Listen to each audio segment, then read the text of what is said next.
You guys want to learn how to make this? Let's get started. Okay guys, so today I am going to demonstrate how to use a knit picks, or I'm sorry, scratch that, loops and thread ball winder. So this angle may not be the best setup, so I hope you guys can understand this, what I'm trying to demonstrate. So this is a ball winder. It winds up balls or skeins of yarn into cakes. So if you don't know what a yarn cake is, it is just what it sounds like. It looks like a little cake and you can pull from the center.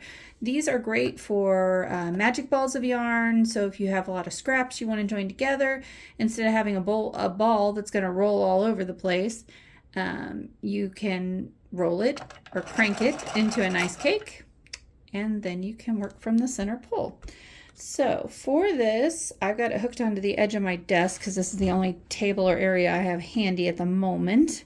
But it's got this anchor here that you clamp onto the table and you twist to tighten.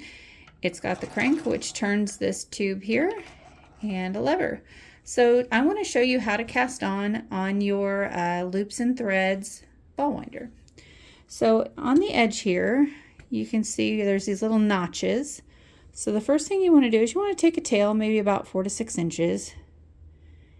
And then down here, you have this lever. So we're going to wrap it around a couple times so it gets into the coil.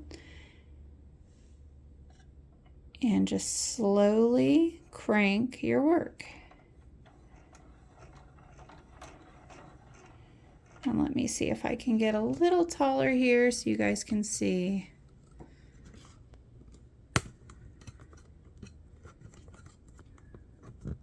Zoom in here. There we go. So like I said, you hit it, you click it into one of these notches, leaving about a 4 to 6 inch tail. You wrap it around this little lever here, and then I just crank clockwise, and it slowly wraps your yarn around this tube. So we'll go ahead and do just a little bit here on camera.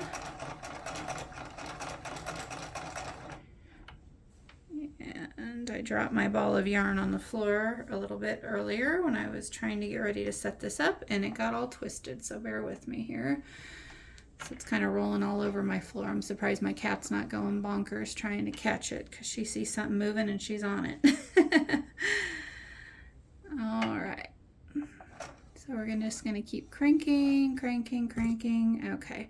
I think that's probably plenty, and since my stuff is all twisted up here, let me grab my scissors. All right, so we've gotten our little cake rolled, and we're going to slowly push it off the ball winder. And like I said, obviously you would do more than just this. I've actually gotten most of a skein of Big Twist or Red Heart yarn on this, but once you get too full, I'd say once you get down to about the last inch, you want to stop and start a new cake, just because I found that it'll collapse and it'll kind of all fall apart. But as you can see, there's our cake, and you can work from the center. Works great in yarn bowls also. It's my pretty yarn bowl I have.